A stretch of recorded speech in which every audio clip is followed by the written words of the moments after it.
Hey guys, Matt here, and I was perusing the Prodigy website one time not too long ago when I had some gift card money on their site, and I noticed they had these new ProFlex F model OSs.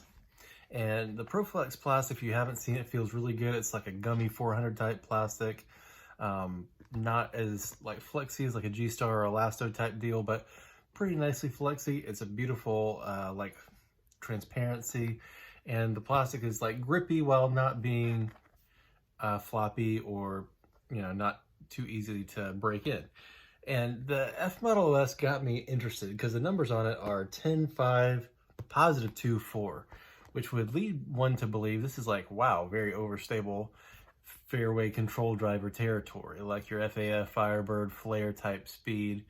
And I wanted to try it out and see if that was the case.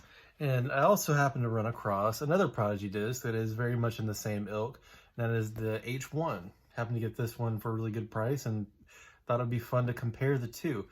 I don't obviously have numbers on this, but I think there's something like 10.404, which would make one think that the F Model S is more overstable. But then I got them both and was playing with them side by side a little bit, and the profiles are similar but a little different.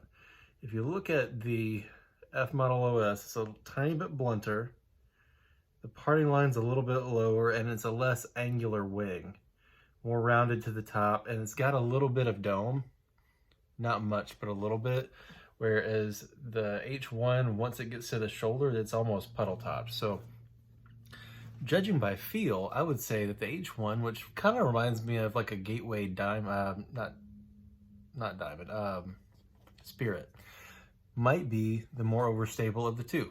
So I took them out to the field and the course and threw them around a lot. And I gotta say, I like one more than the other. Check it out and see which one you think it is.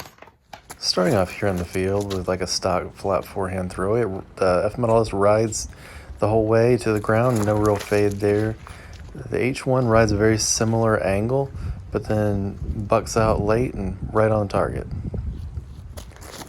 Trying this like low power forehand line that I like to do, and the F Model S did not stand up to it.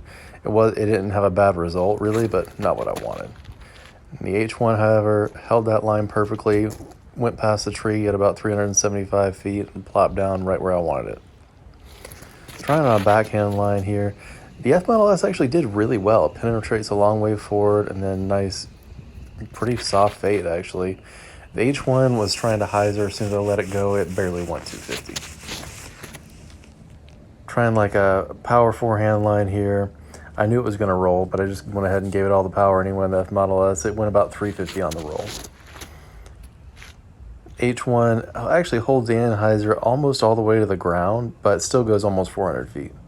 I'm taking them out to the course here at Deerfield, piping it down on number one. The H1 is on target, but it's pretty long.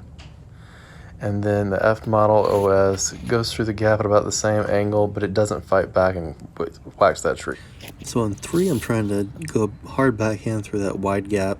Hyzers out a little bit early, but I still got a putt with the H1. The F Model OS was not quite as stable, so it kind of buried in there, but it's circle 2 as well. Hole 7, that's not really the recommended line, but it still ends up in the circle with a pretty decent look there. And the F Model OS through the line well, but it's a little bit left side. Number 10 going over all this OB, trying to pipe it between those trees and by the basket, and this one just about goes in, about a foot high. Trying the exact same shot with the F Model OS, and it just rides to the left over by that clump of trees and never really comes back. So as you may have been able to determine, as a forehand dominant player who throws a lot of fairly overstable discs, the H1 in the 400 plastic here, I did like more than the F Model OS. The F Model OS just is not that overstable. If I had to give it numbers, I would say it's more like 9.4, -1.3.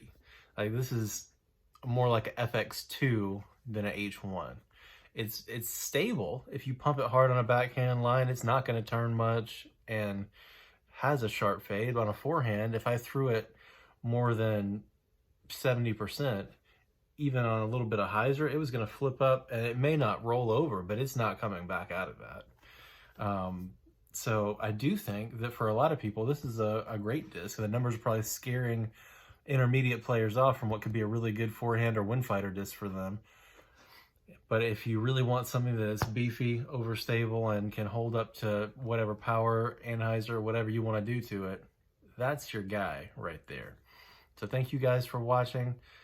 Give them both a try depending on what you think you might like, and thanks for watching.